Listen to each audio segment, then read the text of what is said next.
नमस्कार sir. Namaskar, namaskar. Yes, sir. Please come.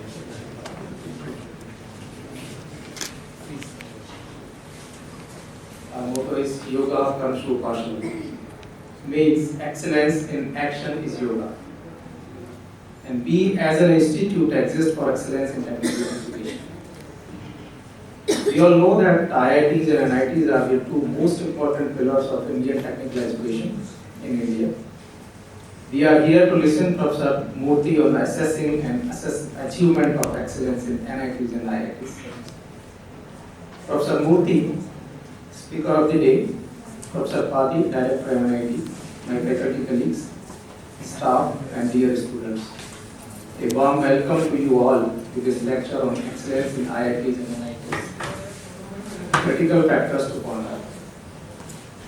We started the journey of Institute Lecture Series with the inaugural lecture by Professor Ashutosh Sharma, former Secretary DST. Then we had a lecture by Professor Terol, Nobel laureate, and we are here today for the third lecture of the series. And we are honored to have Professor Murthy as the speaker today. To start with, I would like to request Professor Padi, Director MIT, to please welcome Professor Murthy with a floral bouquet. Let us follow the same tradition and offer our prayer to Ma Saraswati by lighting a lamp. For this, I would request Professor Murthy, Director Sir, Professor Jyotirmay Mathur, Professor Jain, to please come on the dais and lighting the lamp.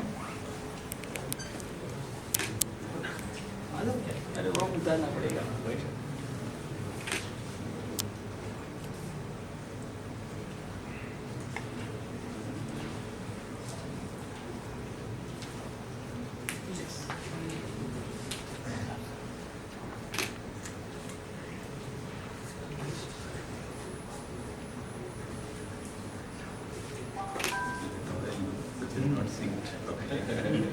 But still it is okay.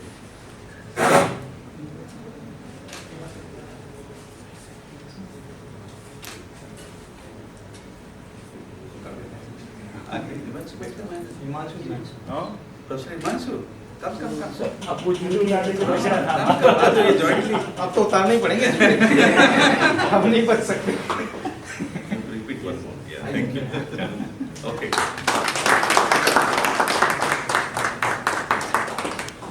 IIT Bombay and IIT Delhi in electrical engineering respectively.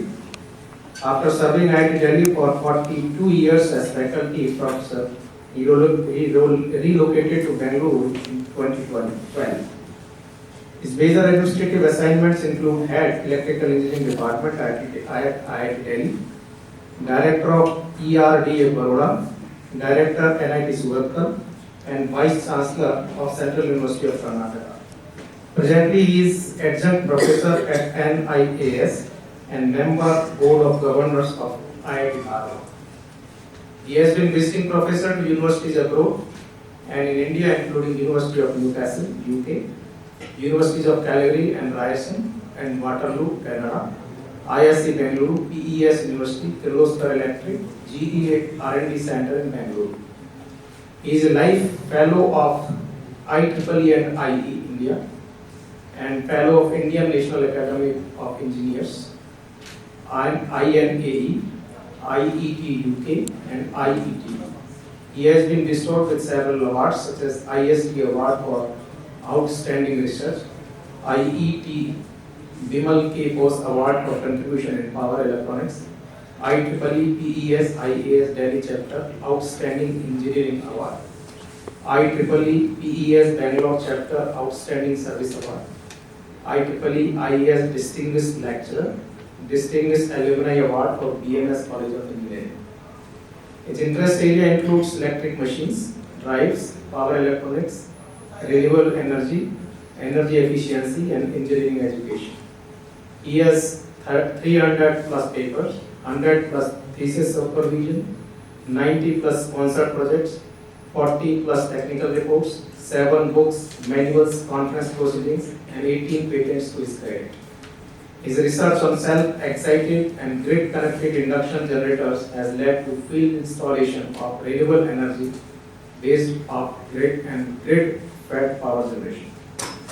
He has delivered more than 200 popular and special lectures in India and abroad, including Canada, USA, Japan, UK, Taiwan, and Singapore. Through discussion, I came to know that PEDES 22 conference, which is going on nowadays for 5 days, is his baby. As we can see, he has a long experience of teaching, research, academic and administration in both NIT and IIT. He can guide us to excellence through his lecture. Now let us invite Professor Murthy to kindly enlighten the audience on the topic. Professor Murthy.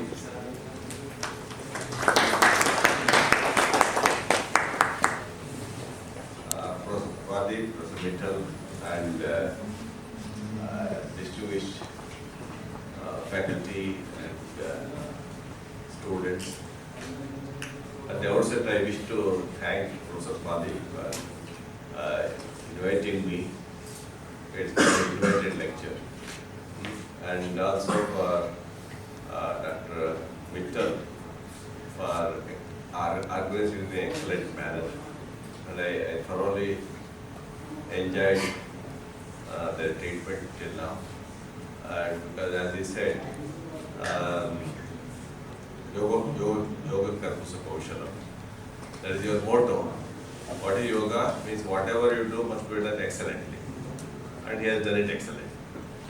So I thank him for all this organizational thing.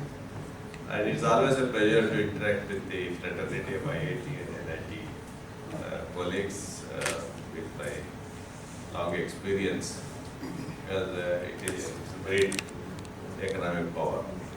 Now, the easily said than done. So I am only trying to just share my thoughts on what are the possible steps we can do towards achieving this excellence. Okay. So, okay, fine.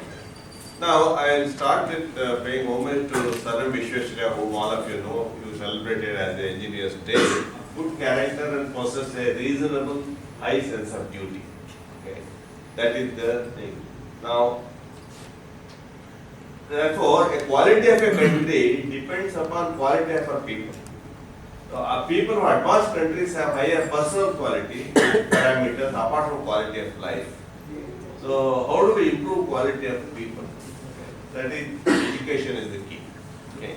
So that is important. If you, I found only difference what we see here and when I visit abroad, etc., is the quality of people and the discipline they follow. See, if you look at especially a country like Japan, actually they have nothing. You know, there are no resources, but they are excellent. You know, it is the people who made that country great.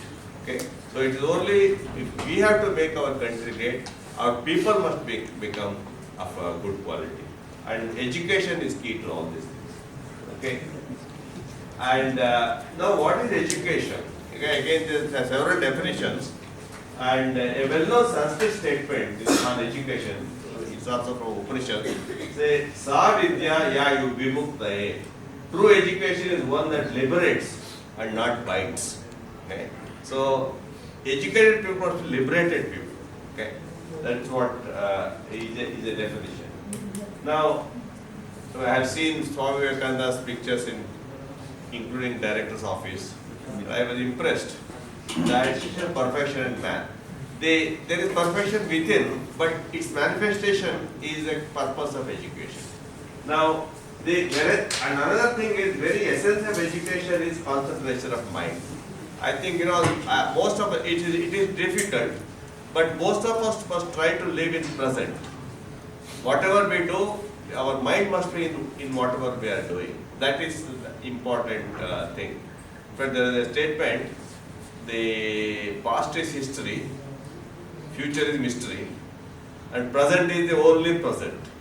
It is a present or a gift to you. So we must be in the present.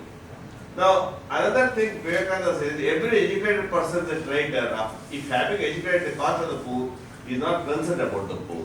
That means our social commitment is also equally important at how we educate person. So, the quality, educated, who is an educated person? Now, First is person's humility. It is a well-known statement. Vidya tadati vinayam, vinaya deti patratam, patratva dharam aptoti, dharam dharma tatasu. Vidya must give you vinay. Say somebody who doesn't have vinay, he is not an educated person. Okay. So, and he must be truly secular. I mean, not politically secular. Okay. Now, what is maybe truly secular means he treats all human beings as equal, does not discriminate based on caste, creed, religion, language, region, race, gender, age, etc. I think only then I would consider this to be an educated person. Okay. I was very proud that I lived most of my life in IIT Delhi. We lived in IIT Delhi with no such discrimination, and we were in a mini India. We thought everybody is an Indian there, and nothing other than that. Okay, integrity is important for an educated person. He must be a good leader, but also a good follower. Okay, so and he must be a good communicator. Now, IIT product must satisfy the above. Okay. So I think now we have to say, and he must respect women, positive thinking, pure in body, speech and mind, kaya, vacha, manasa, shuddha hona chahiye.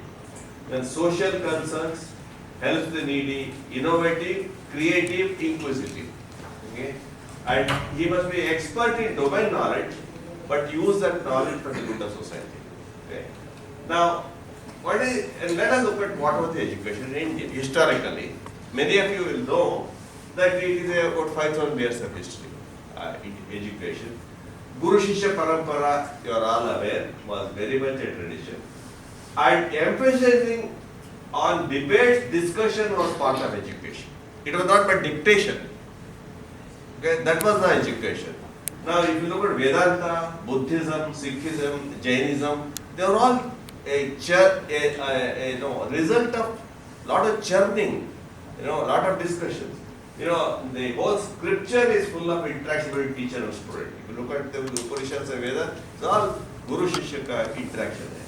Now, with inquisitive questions, okay, now, Nachiketa Yama, many of you may know in Kathopadishan, Shankaracharya Pandana Mishras, even Amartya Sen says Indians are argumentative Indians. Okay. So, these are the history. This is the Indian knowledge. These are the scholars in India, which is this thing. Knowledge was not thrust upon, but created by debate between teacher and taught. Emphasis on learning rather than teaching. India has produced maximum number of saints, but they went out to educate. Okay, all over. Now, then they preach human values and ethics. And can we use this knowledge as part of our education? And in ancient India, aim of education in ancient India was not just the acquisition of knowledge as preparation for life in this world. Okay? World-class institutions of ancient India such as Takshila, Nalanda, Vikramshila, Vallabhi, etc. sets higher standards of multidisciplinary teaching and research and hosted scholars and students from across backgrounds and cultures. So foundations and cognitive capabilities, critical thinking and problem solving. So these were the emphasis on our the whole gist of education in India. And also we were also very good at science and technology, which very few people know. See, there is enough evidence of impressive education system in ancient India on science and technology. I think you can refer to this by Subhash Kap, who was our colleague. He is at University of Oklahoma in YouTube. Contribution of ancient India for modern science.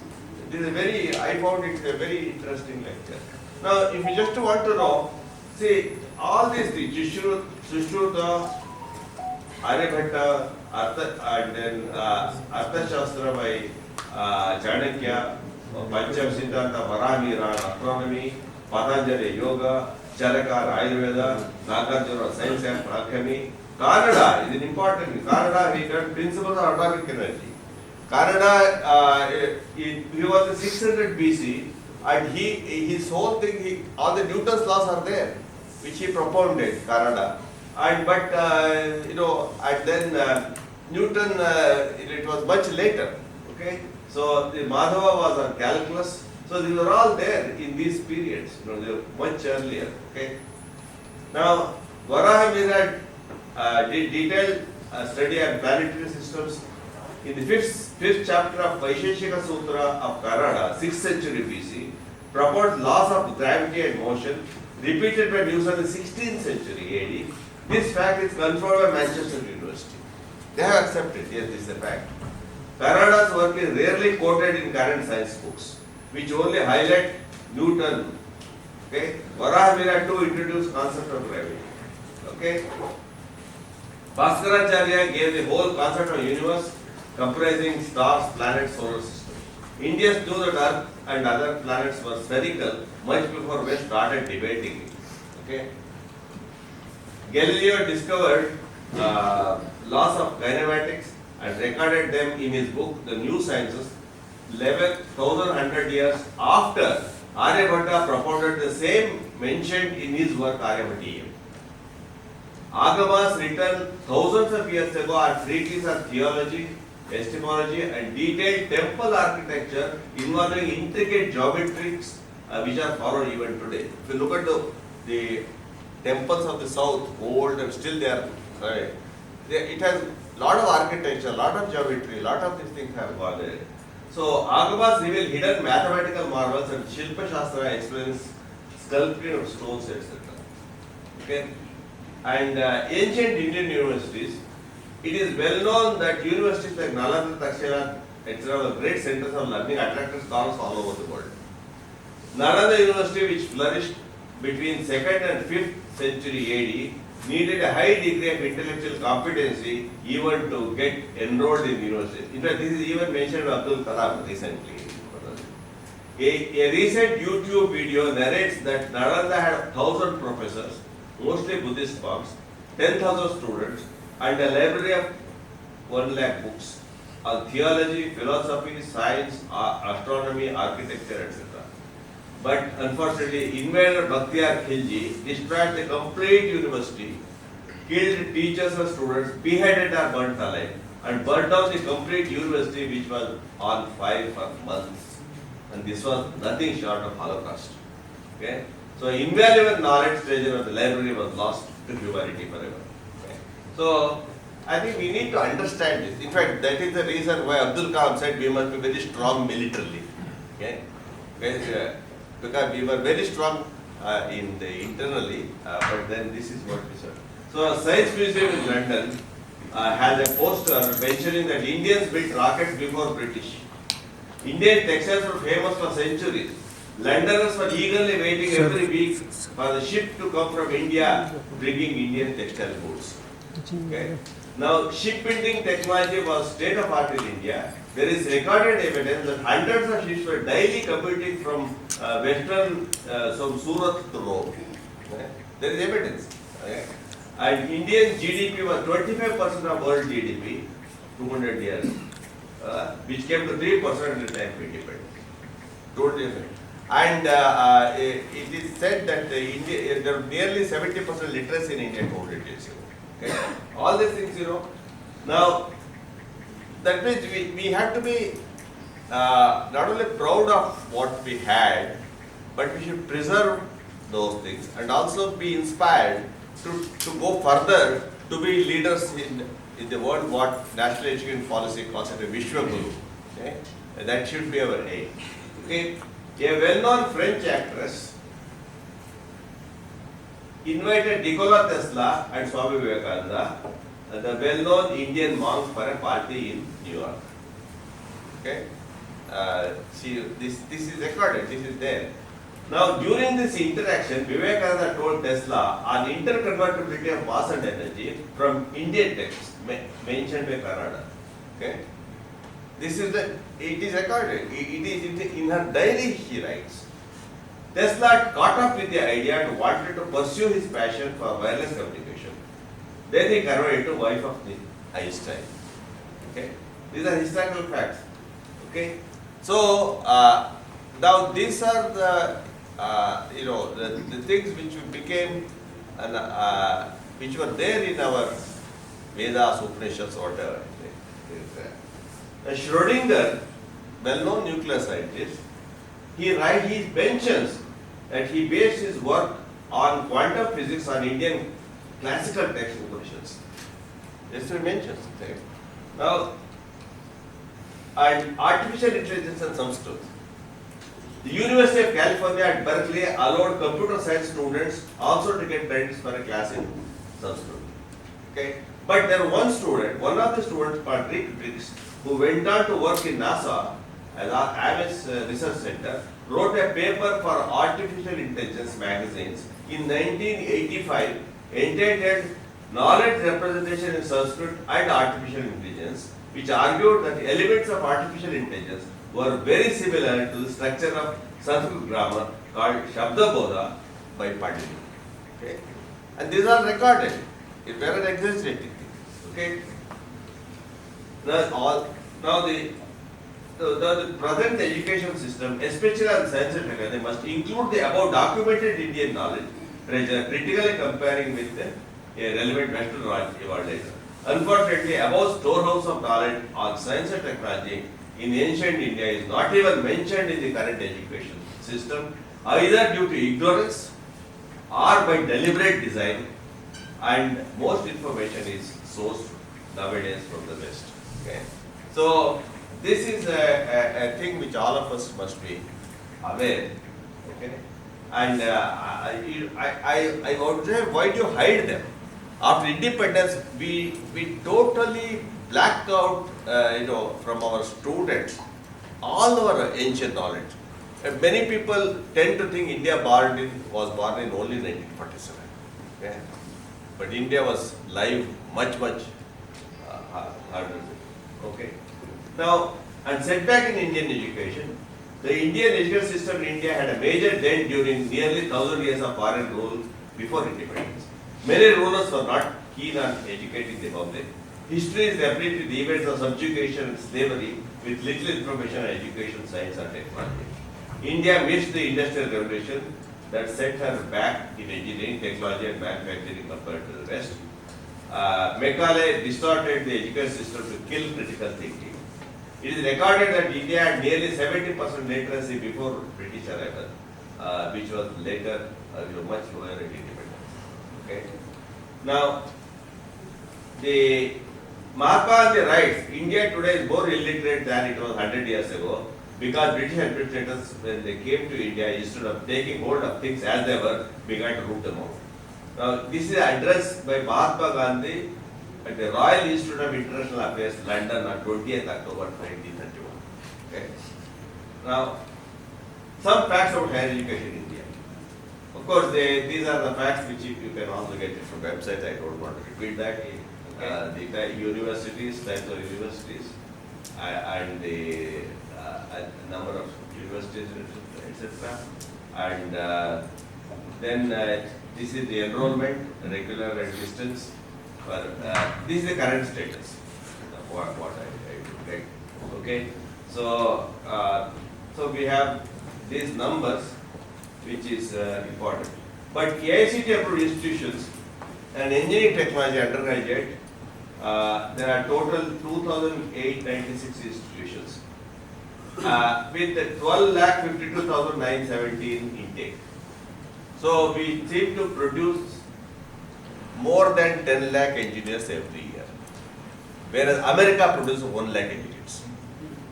Okay, so India can flood the world with engineers. Okay, but they must be of an acceptable world-class quality. Only then we can dominate. Globalize India. Let us Indianize the globe. Okay. So that should be our motto. So formally, but what happened to education in India? It started in mid-19th century, but when we started, we followed the practice-oriented pattern of pre-war British education, even in post-war India. Okay? So, at that time, what was the engineering jobs at that time? Public Works Department, electricity boards, postal telegraph, railways, ordnance factories, all government sector. Okay? That's what the main jobs. At independence, we had 28 polytechnics, 25 engineering colleges. Expectation from them was to produce engineers and technicians for operating and maintaining of equipment and systems largely imported from West. Interestingly, electricity and railways came to India not far behind West because British also wanted it here. Okay. Now, but Indian dream post-independence, with the above fragile background, India dreamt of world-class engineers from world-class institutions post-independence, which was a great challenge. In this direction, IITs and NITs, they formed two, I would call it two major pillars of technical education in India, each having their own genesis and growth till date. Okay. Now, but they should become the leaders. Okay. Now, as a genesis of IITs, many of you may know, it is Sarkar Committee set up in 1945, pre-independence. It mandated to develop higher technical education in India. It recommended setting up of at least 4 higher technical institutions similar to MIT of USA, one each in North, South, East, West to produce creative scientific engineers. Objective was to produce world-class technical manpower for India's development. That was the objective. Have we met the objectives? Okay. Can we introspect and improve? That is the question. So, on the evolution of IITs, many of you may know, first was 5 IITs, Kharagpur, Bombay, Kanpur, Madras, Delhi. Next, Assam Accord gave another IIT to Guwahati, 1994. Then, Roorkee, Varanasi, Dharwad, I call them converted IITs. Okay. So, they happened in 2001, 2012, 2016. Then came the next generation IITs. There was a very positive development to add 8 more IITs of the second generation, 2008, 2009, Ropar, Jodhpur, Gandhinagar, Bhubaneswar, Patna, Hyderabad, Murthy, and Indore. Then we came the 2015-16 came the third generation IIT, Tirupati, Palakkad, Bhilai, Goa, Jammu, and Dharwad, etc. So now we have 23 IITs. Okay. So these are the locations of IITs. Across India. So it is a good, you find like a jewels across all points, all areas, you know, from Jammu in the north to Palakkad in the south, okay, and Gandhinagar in the west to Guwahati in the east, okay. So we should be proud of this. Next, NIT, you may know that these were the NITs. You know, Allahabad, Bhopal, Nagpur, Durgapur, Hamirpur. These were the years in which they have started, and these were the years in which they were converted to NITs. Okay, post 2002. Okay, these are the ones: Jaipur, Jalandhar, Jamshedpur, Kurukshetra, Calicut, Rourkela. Okay, so you started Jaipur started 1963 and converted in 2002. Okay. And then came I think Silchar, Suratkal, Warangal, Srinagar, Surat, etc. In these periods, 1967, and this is the time when they started. This is the time when they were converted. Okay, all these institutions. Okay, then of course these were new NITs, they were not converted. Delhi, Goa, Manipur, Meghalaya, Mizoram, Nagaland, Puducherry, Sikkim, Uttarakhand, and latest one was NIT Andhra Pradesh. So they were all located here, and they started very recently after 2010 or something. So the earliest RECs were set up during 1950 and 61 at these places, followed by Jaipur, Kurukshetra at Trichy. Silchar was added in 1967, Jalandhar in 1986, Hamirpur, Jalandhar in 86-87, and these 17 RECs functioned successfully till the end of century. Okay, there were 17 RECs, and then 1998, a high-powered review committee chaired by Arya Mashalkar submitted a report. They say it's called Entitled Strategic Roadmap for Academic Excellence of Future RTCs. So, based on which Murthy and Joshi decided to upgrade all existing RSCs to National Institute of Technologies in 2002. Upgrade was designed along the lines of IITs. Conversion of RC NITs was a revolutionary step that unshackled them from states, okay, and paved way for fast growth, growth and autonomy. Okay. And then 2004, NIT stated to Patna, Raipur, Agartala. There were the 20 NITs till 2006. NIT Act was passed in 2007. Okay. And all NITs were designated as National Institutes of National Income. That happened. Unfortunately, when the NIT Act was presented in Parliament, there was no discussion at all. No member of Parliament was interested to discuss. That was the tragic part of it. In fact, when the NIT Act was formed, the MHRD, at that time MHRD, whoever person he sent to the law ministry, that all he did was he took the IIT Act and replaced I Vidyanda. Okay, and then the law ministry sent it back. This is, if you say this is the thing, then we can say IIT Act will be extended to NITs. That we can say. Why do go to all these hazards? Then there was one Jabulkar was an MHRD official, and he wrote to me. He called me. He said that you know about IIT and NIT. Please help us in preparing some of the points which makes it similarity between IIT and NIT, difference between them. Then I made a two-page statement and sent it to him. And somehow it was got included in your act, and somehow this is a matter of history. So now this is 21st January, 21st was set up in Imphal, and the government announced setting up 10 new NITs, Arunachal Pradesh, etc. 2010. Last NIT was in Andhra Pradesh. So there are nearly 31 NITs now, and with 50% UG admissions to local students belonging to the local state. And of course, this is the map of and it is very, we should be very proud, they're all over the NIT locations.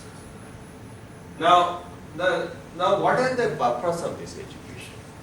Is knowledge assimilation, knowledge dissemination, knowledge generation. That should be the purpose. Three things: self-study, teaching, and research. Okay? And all the three must be the objective.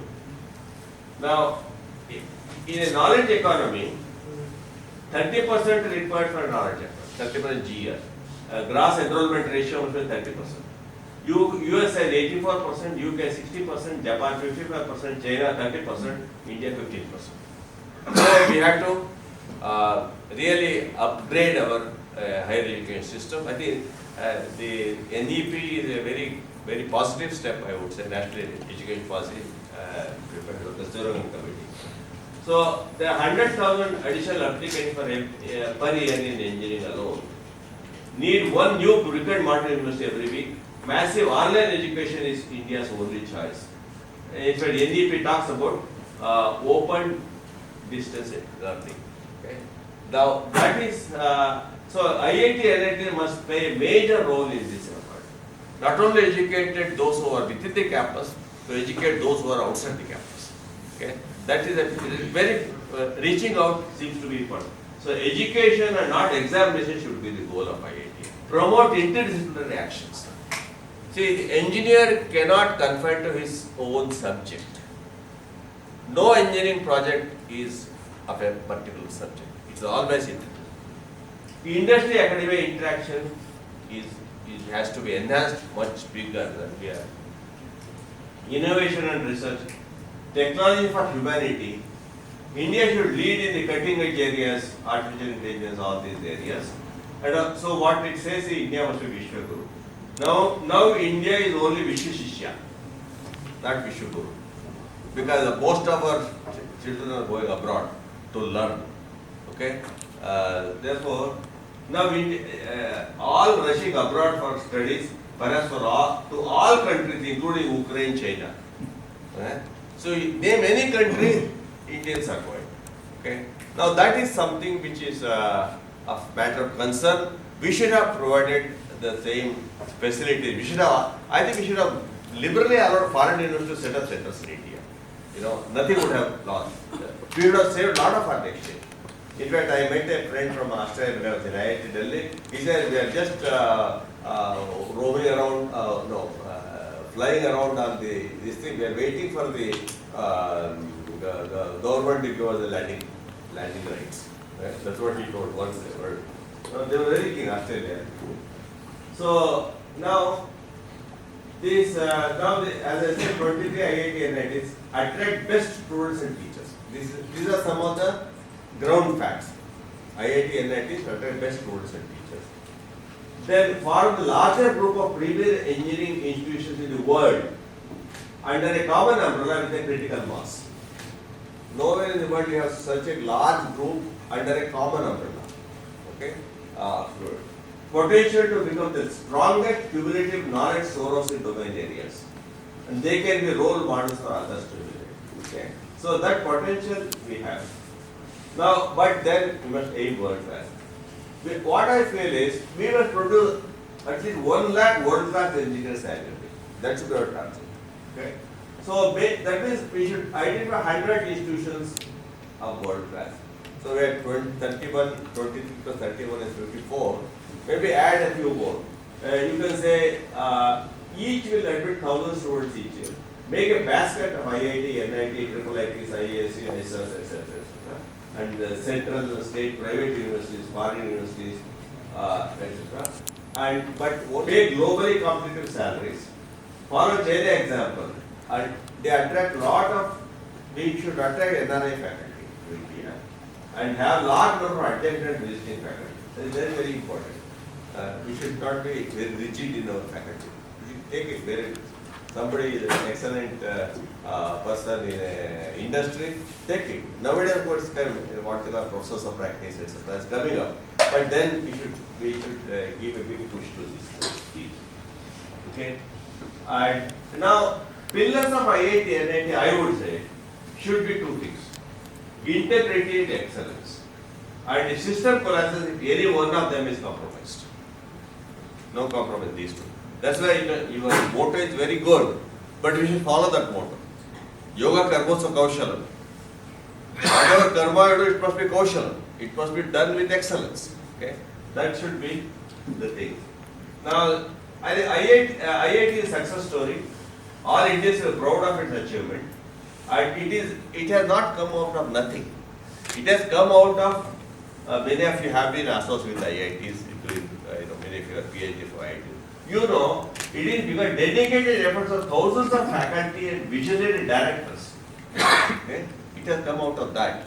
Okay? Lakhs of bright students and alumni have made this jewel of shine over the last 70 years, both in India and abroad. Okay? So that is one thing we should. This is more, I would say, it is a very great success story of post-independence. Okay? But country is lamenting. Why? Despite this trend, the country is lamenting why IITs do not find place among top.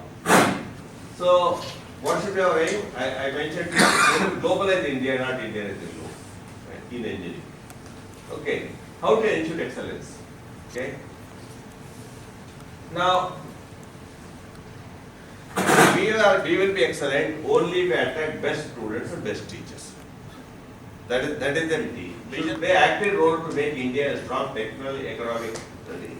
Strive to be among top 100 in the world in QS ranking.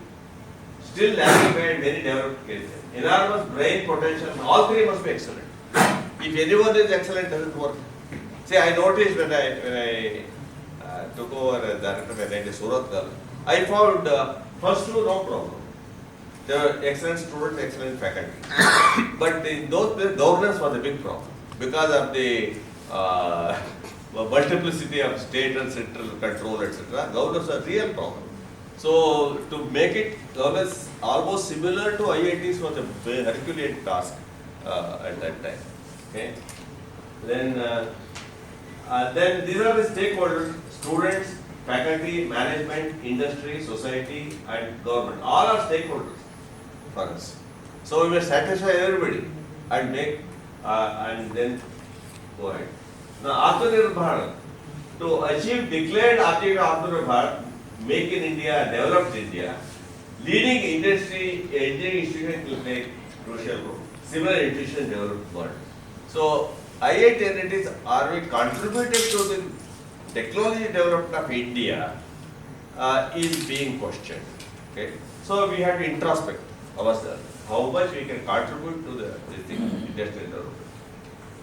Now, world class means, what is meant by world class? Means teaching must be world class, research must be world class, resources must be world class.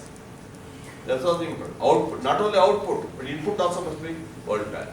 Okay, governance must be world class, infrastructure must be world class, outreach activity world class, internationalization, that should be also world class. That they attract students, faculty across the globe. Only then internationalization. Okay, so where do we stand? Now, I would say 3 F's are best used to. What are the 3 F's? Faculty, funds, and freedom. And all the 3 are important for best used to. Okay.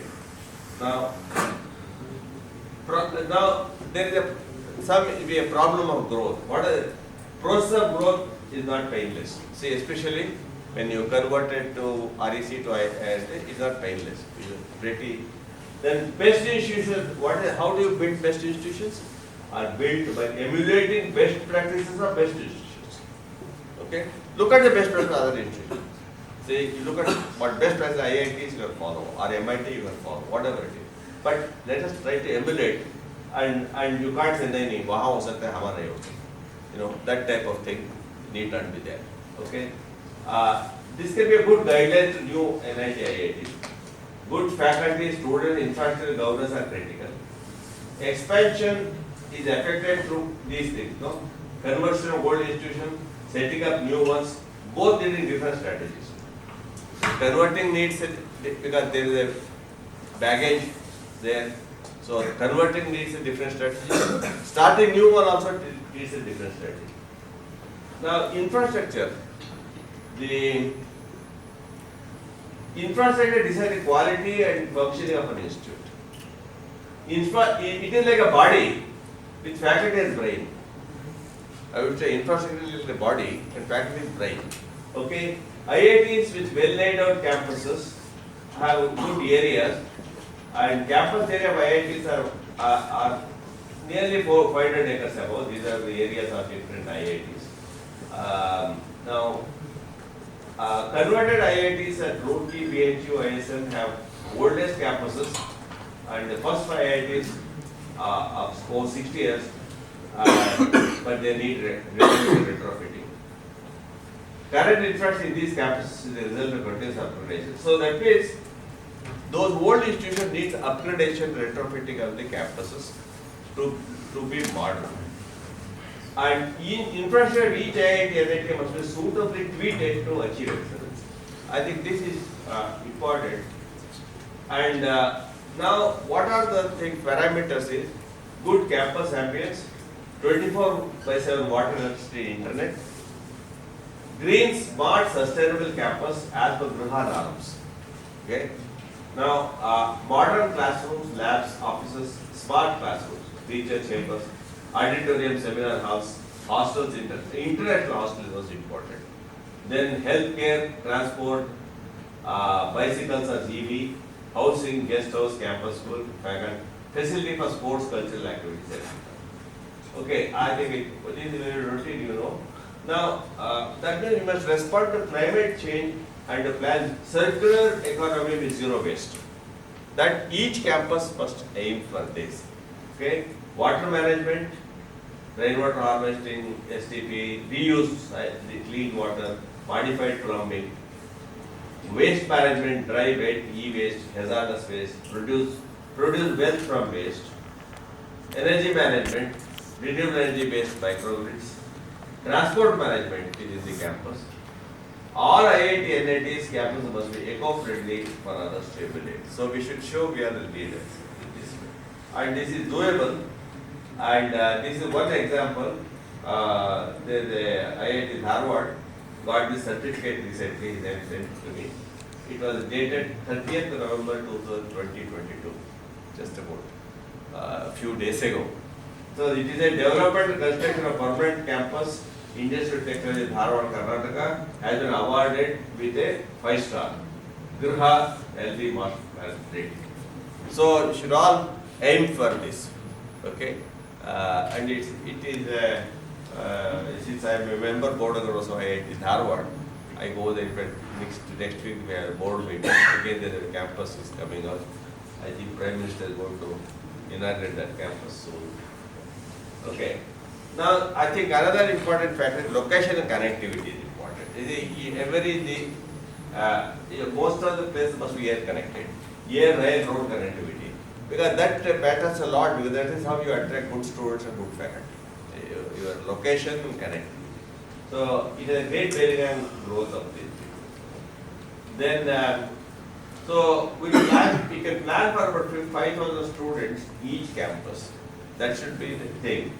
NEP mandates to increase the gross enrollment rate training institute. Thus, each IIT NIT campus must plan infrastructure for a minimum of 5,000 students with 50% UG. So that is sort of a desired plan that one can have. Okay. Now, one thing is this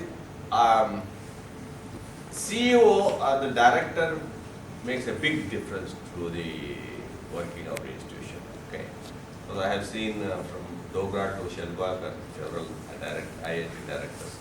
One thing is initially good institution, very well built, maybe director can manage. After it takes off and running, then pilot can run smoothly. Okay, but then another 3 things I feel it is important. That the traits of a CEO are these 3, I think are necessary because must get freedom, but then he must get freedom to drive and promote excellence. That also is important for the CEO. He has to do tightrope walking to balance the views of Ministry of Education and faculty. Many times it happens. Okay, ministries feel something else. Therefore, some communication on MOE may sometimes add to the stress. And then MOE is also very well support directors. But I have my own personal views on how the procedure of selecting directors, etc. Like a mass selection is not direct. But each IIT and NIT, they must try to choose a person who is motivated to bring up that institution. So these in the way recently they have been. Earlier the practice was not there. Recently they said there is a mass advertisement, mass this, etc. But perhaps I personally feel this is it doesn't give a respect to the position. The way and it should mostly from nominations, of course. Advertisement and application is okay. That's a method, but they should encourage more nomination, identify. It should more search and they get this. I think so. Governance of IIT and NIT must have these parameters: transparency, decentralization, democratic mode discussions. It should be both top-down and bottom-up methods. Both can be used. Faculty must feel that they own the institution. See, this is very important. Faculty should own the institution. Okay, they are the owners. Therefore, e-governance must be universal in all IIT and NIT, paperless function. So, these are the governance must be very efficient and the methods. So, we should look at the type of governance in foreign universities and see how it works. And then I would say, it's again my formula. Ministry of MOE and IIT and NITs, what is the ideal arrangement? Between MOE, Shastri Bhavan and this thing. I would say maximize support from MOE to IIT. Minimize control, maximize autonomy, maximize accountability. When you give autonomy, you become more accountable. So you must be answerable. You must show that you have used your autonomy to the best of the institution. And you monitor the outcome regularly. And that's important. And then funding based on performance, ranking and need. So they can give funding, but if you have good ranking, you get promoted, etc. So you see, there can be a characteristic policy for this. Okay. Autonomy is very critical. Autonomy, most of the institutions have academic autonomy. But administrative autonomy is important. And financial autonomy is also important. So, do IIT have the above and desired levels? How do they restore autonomy and resist external influences? Okay. So that is a question, but that has to be addressed. And you must all be concerned, all those stakeholders must be concerned about the autonomy of these. And autonomy and regulation cannot go together. If the autonomy demands accountability. You see, if an affiliated college are least autonomous, they don't have any autonomy at all. But IITs are most autonomous, as we know. Therefore, we have to ensure autonomy, ensure accountability, ensure performance. And they are all interrelated. Funding, I would say we should have one is a teaching fund. I say 50% from tuition fee. So we have we can have a teaching fund. 50% should come from teaching, from the tuition fee, and rest 50% should come from the government. And there should be a research fund, which match locally generated project fund. So if any institution has a project fund, ministry must match that fund. Okay. Then there should maintenance fund. Then corpus fund and donation. That will be an important source which should be created each year. And of course, sponsor product consultancy and all these continuing CAP and other activities. So generating funds is also important. Then support system to each IIT, healthcare, campus amenities, transport, holistic, organic food, children's schooling, sports, gym, etc. Then I come to this controversial issue of accreditation. Okay.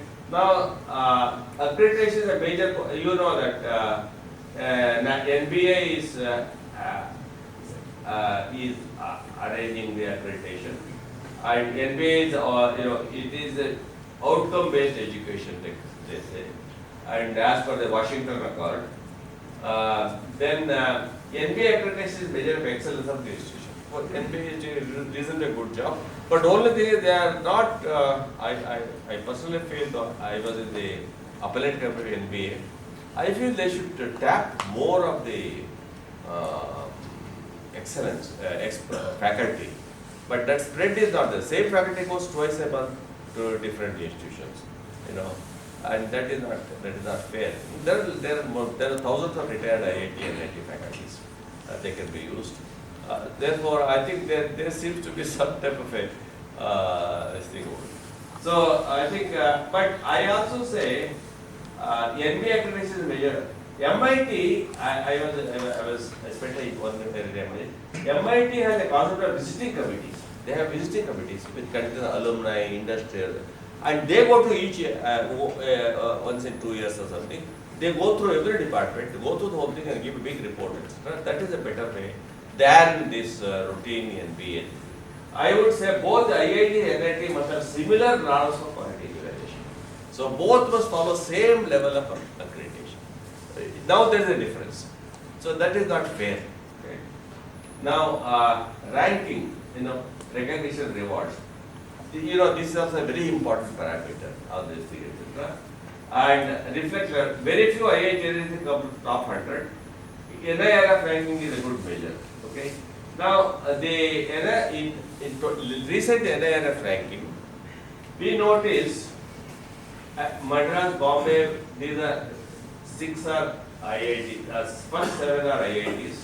8th is NIT Trichy, and then 9th is Hyderabad, and 10th is NIT Surat.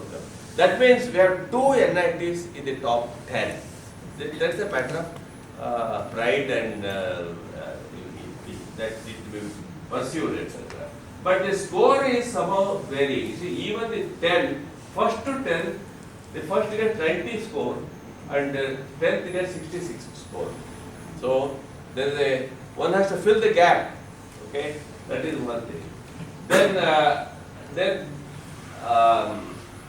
these are the ranks of other things like Varanasi 13, Dhanbad 14, Rourkela 15. Again, this is another good performing NIT. Then Indore 16, Mandi 20, Warangal again another 21, again 61, and Ropad is 22, then Gandhinagar 23, Jodhpur 30, and Calicut is next 31, and Nagpur is 32. Okay, then again these are the Patna. Patna 33, Durgapur, next Durgapur comes 34, then Bhubaneswar 36, Silchar 38, again another NIT, you are 46, recent one, and your score of 51.6. So you had to come up, Kurukshetra 50, Jalandhar 52, then comes IIT Tirupati, which is the 5th generation IIT, then Surat 58, and Bhopal is 60. This is a matter of concern. Okay, it was one of the old. So the thing is, based on this ranking, each of the institutions have to rethink why they are low, what actions to be taken. So that should be a churning within to make sure that you can you move up and perform better.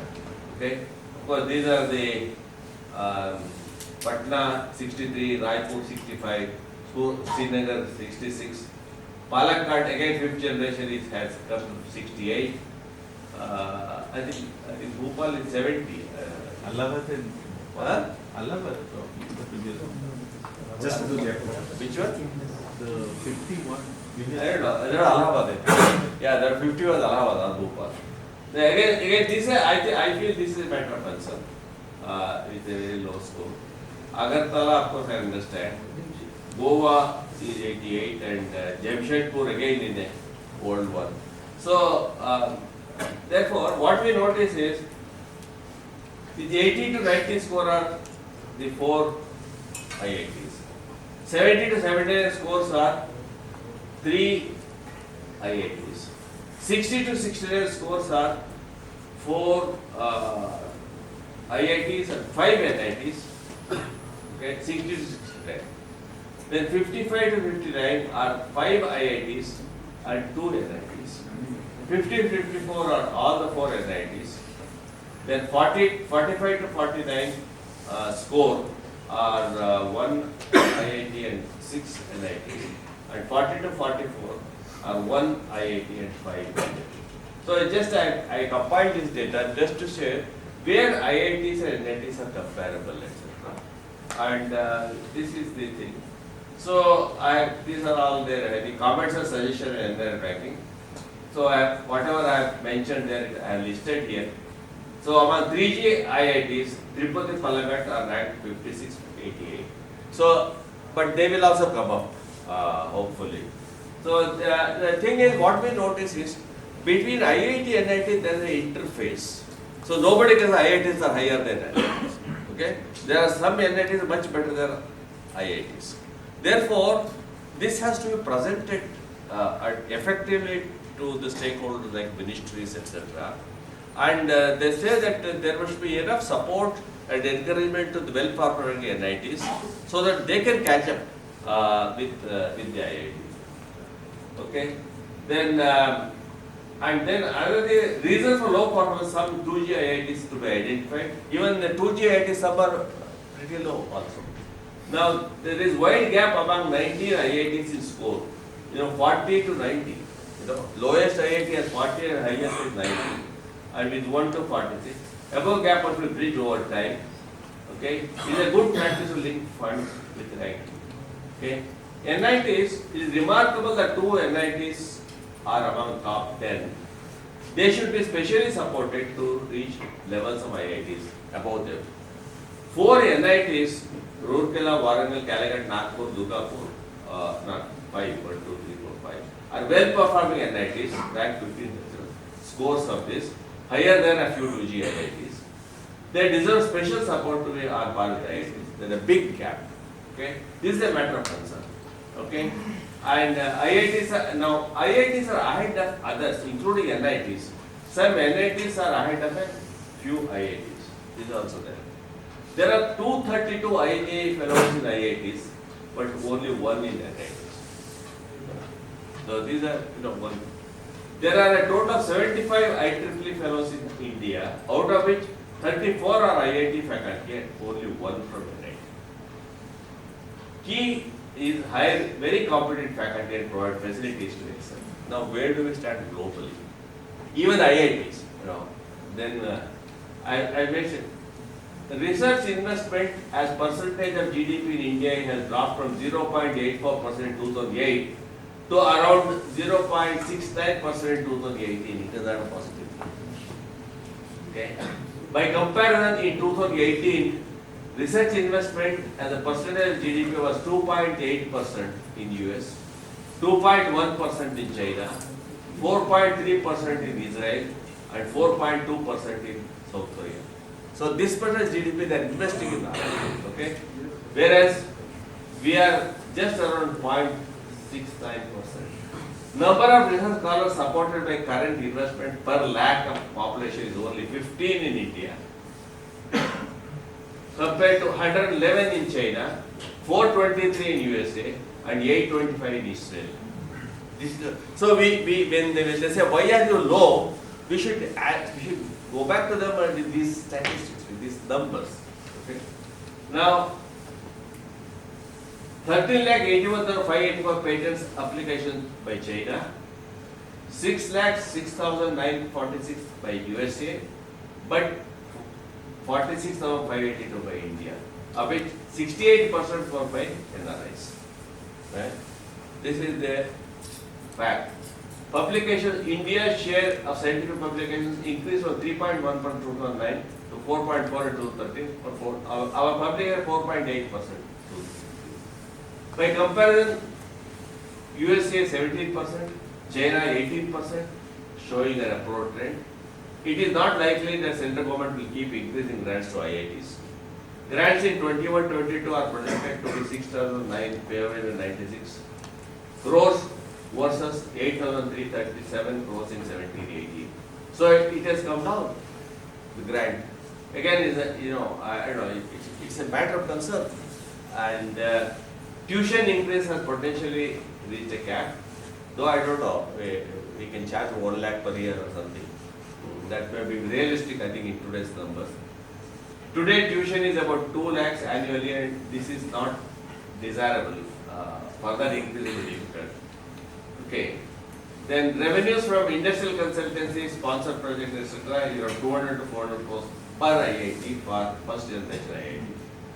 Lower for 2G IITs, 3G IITs are just getting started.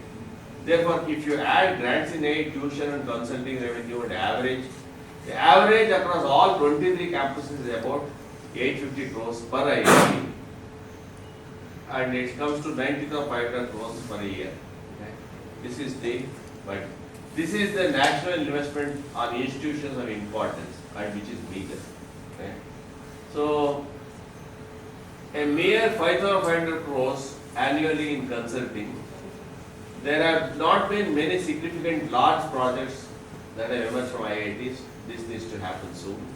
Research in cutting-edge technologies in IITs have not been productized.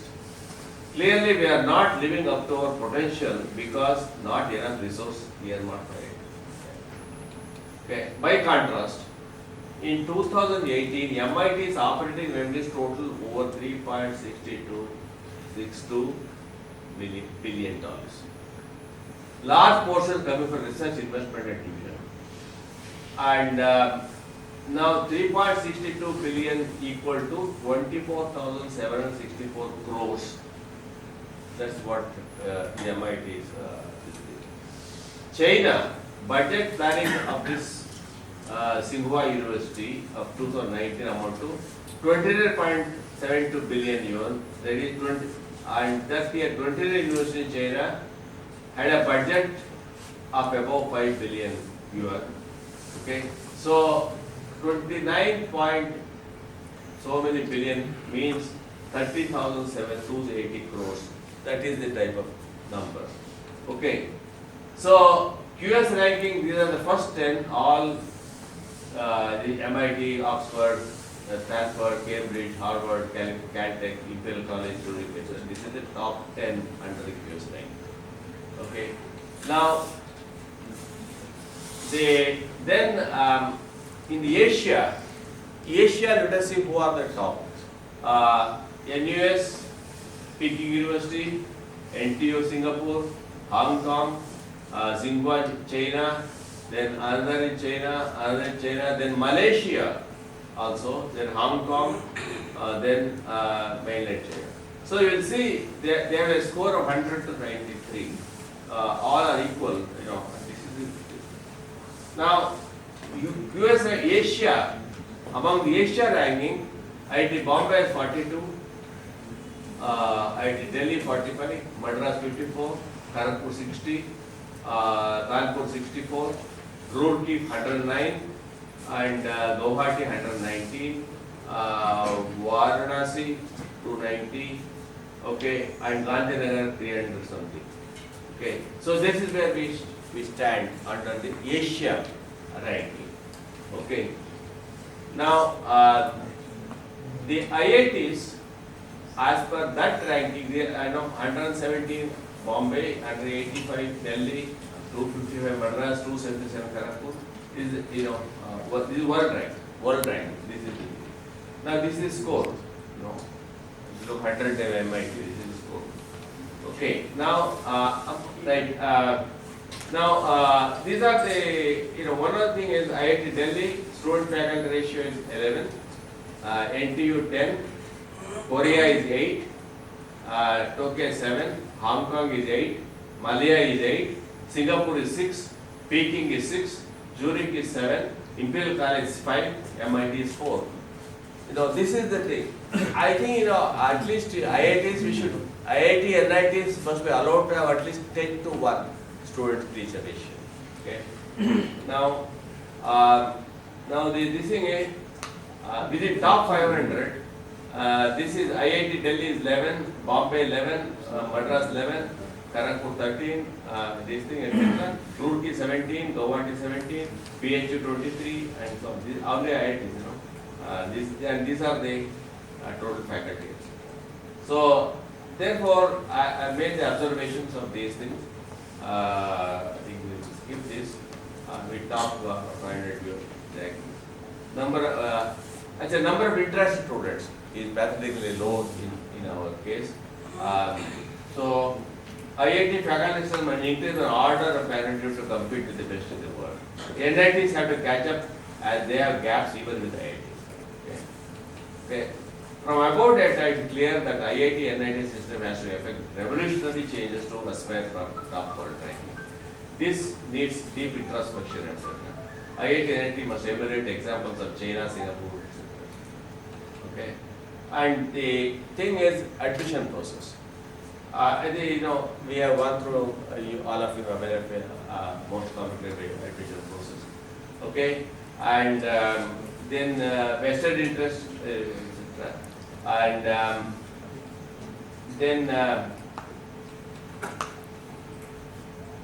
then what we notice is JEE is well respected. IITs are possessive about it. Then over the years, coaching industry has become a dominating influence of our this. So IITs are feeding into coaching industry unwillingly. And in recently, JEE has undergone considerable reforms. NTA is operating it. One nation, I would suggest one nation, one entrance test for HGC. Okay, like NEET.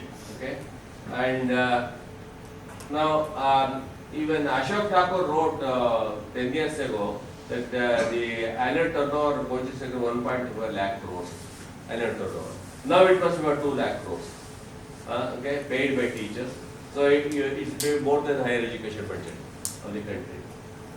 Then many colleges want to have their own tests because it's a huge revenue earner. Then they spend more on advertisements, etc. Narayan Murthy laments it as a tyranny of coaching centers for kids. So, student hibernate 2 years, etc. Most of you know the problem of this. Anyway, I don't have to repeat it. And then we are very bright students. See, the thing is, this is a fact. Number of top school leavers scoring 90% in board in India is more than the total school leavers in USA. So we have really very good number of bright students. But I am proposing a revolution instead. Scrap JE advanced. Okay. Because I said top merit list of JE main and JE advanced may not differ widely. If two tests wrote widely different merit, there is something wrong. Okay.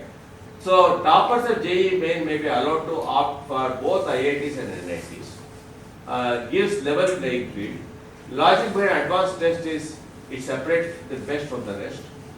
Better alternative would be embed about 20% of the advanced questions in the main paper itself, okay, which can be cracked only by the bright.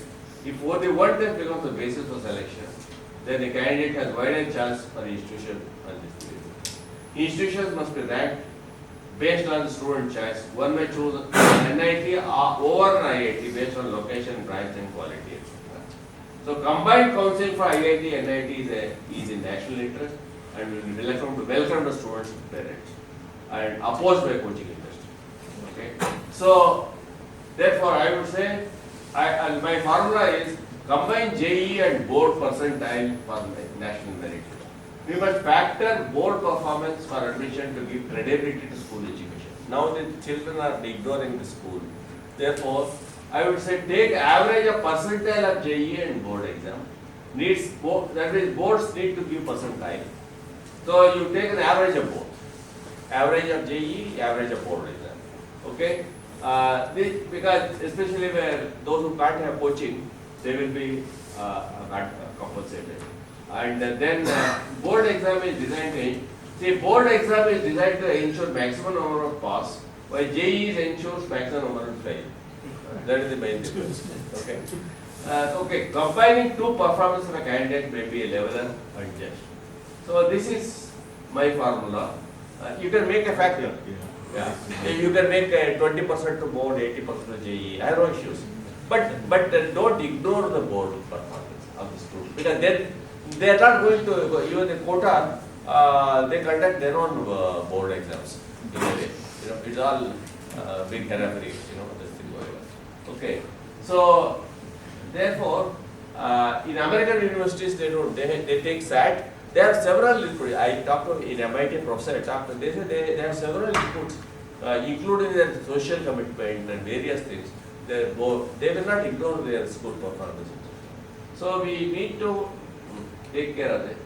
So I think I will skip this statistics and JE main and what most of you will have. There JE main statistics, summary of candidates for different categories, then the first and last ranks of different categories, then opening closing ranks of different first, second, third IITs, and converted IITs and 3G IITs, etc. So paradox in India is best school leavers opt for education. This is a fact. Okay, best school leavers opt for education. But they want to, okay, so this is what I have noticed. Okay, now this is a very serious issue. You train them to become the best engineers, but they never, I talked to a BTech metallurgy from IIT Bombay. He is working very successfully in America, etc. And he is in finance management. He is in finance. Okay, I talked to him, he says out of his whole class in IIT Bombay, only 3 are in core engineering. Rest are all in management, finance and etc. Maybe, I don't know, IT is one other thing. Even you may find your graduates or But one redeeming feature is most of our MTechs are in the core engineering. Okay, that is one thing which we should try to acknowledge. Okay. Now, setback, core engineering beaten by IT, manufacturing beaten by China, and 22% of world manufacturing in China, maybe even more. In China, USA 11%, India 3%. Core departments are closing down, and many engineering colleges are downing shutters. Now, these are the core engineering concerns are there. Most of you are aware. I don't want to repeat it, okay? Because there are several reasons. These are the core engineering concerns. How do we build? Thing is how do we develop the country without core engineering? Who will build bridges? Who will build railways? Who will build things? Smart cities. How do you build smart cities? Who will build sensors? Who will plan smart houses? I don't understand who will be, making the country strong. Okay. Now the thing is, but there is a large exodus of engineering students. Okay. Then flying away is reality. Money drained from India is about RBI data says $353 million were remitted towards studies in April 2021. Up from, okay. So this is the, so now the thing is, the problem I notice in IITs, by the time they come, they think they have arrived. Okay. So many lose interest in learning. So they are not vidyarthis. They are not interested in Vidya. Okay. Therefore, now reservation has made classroom heterogeneous with uneven reception and teaching. That has also made, again, a problem. If you have if the students of different backgrounds are there, teacher is in a dilemma. Okay, and that is one of the recent features. Was MTechs are doing okay, but then again, so then PhDs they are struggling to get bright, motivated research scholars, etc. IITs must make effort to attract foreign scholars. Okay. Now the rights of faculty, academic excellence, leadership, honesty, personality, communication skills, etc. This is what I consider rights of faculty. Now, what we should select the best faculty, nurture them, make them own the institute, make them masters and not servants. Okay, nobody tells them what to do. See, I spent 42 years, nobody told me what I should do. So, but they should decide. And they treat them with dignity and both during and after service. Now, there are reasons for faculty shortage. Okay. Now, what our best MTechs do not offer PhDs, etc. Then I would say how to have large adjunct faculty from industry and profession, as the Western model. IIT alumni in Canada, USA are keen to teach in IITs on sabbatical. Why not use them? We have been flexible and liberal, but administrative hazards, lecture by distance mode also can be affected. Now, there's no faculty shortage in North America and Europe. You should see why. Even in China and Pakistan, process shortage is higher. And even Singapore, Malaysia, Thailand, they are better off. Okay, these I have given some reasons tackle faculty shortage. Now, what I suggested was You may conclude, sir. You may conclude there. yeah, okay. I'll just okay. Then faculty selection, most of it, I think that is one thing which can be done. And then challenge in hiring faculty, and we must advertise all areas. Okay. Don't bother about the areas. Inbreeding must be preferably avoided. Faculty must be proactive in selecting faculty, easily funded. Functions of IIT faculty are these: teaching plus, research plus, etc. Okay, and I think I'll skip these things. Maybe one more part. We'll have part 2 actually some other day. I don't know. Yeah, I think bad teacher is a problem. Maybe. Okay, I think so. Let me see. I think this is about a flip classroom. They're teaching effectiveness. IIT education teaching, handling that. Okay, TA support is important for this, and we should try to have this thing there. Okay, I'll stick these things. Laboratory and hardware, they are critical. Then projects, then value education is important. Where that is one of the factors. Value education centers in IITs. Then value education, I've listed all, maybe my PPTs are there. IIT Kharagpur has done on Indian knowledge systems, there are several things. SpeakMech has done a very good job on the R&D, of course, I think it's a topic separately. What is scientists and engineers, these are different R&D. Okay, and then again, PG programs, then documenting research is important.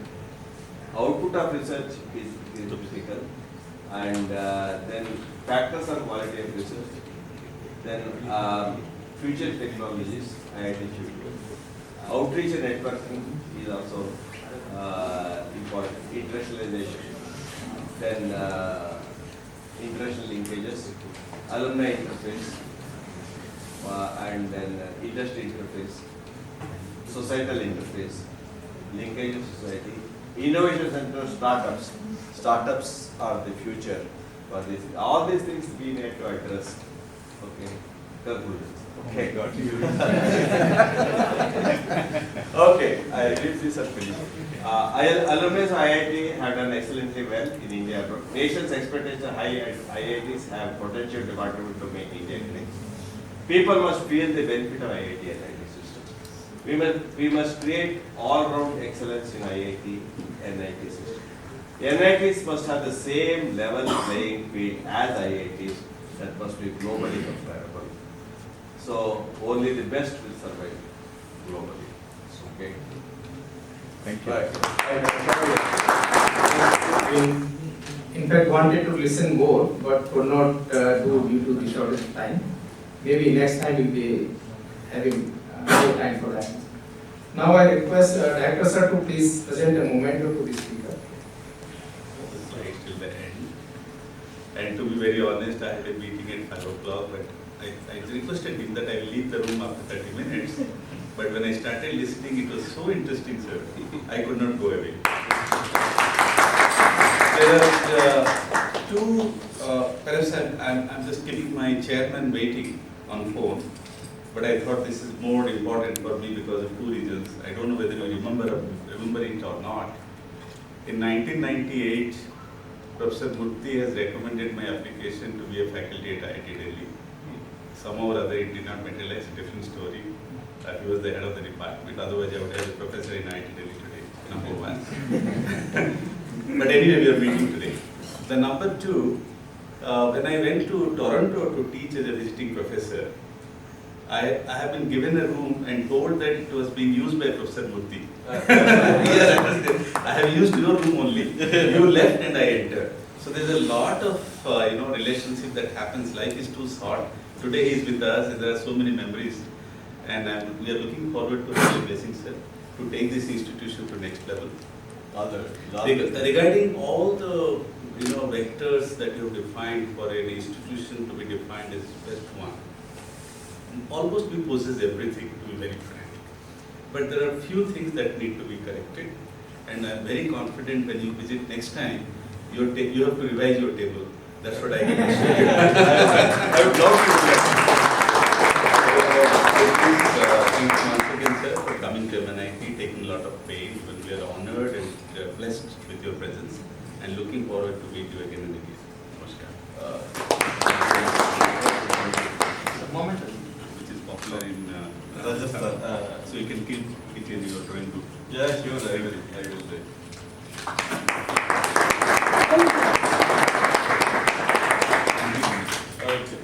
Okay, thanks for staying. No. You know,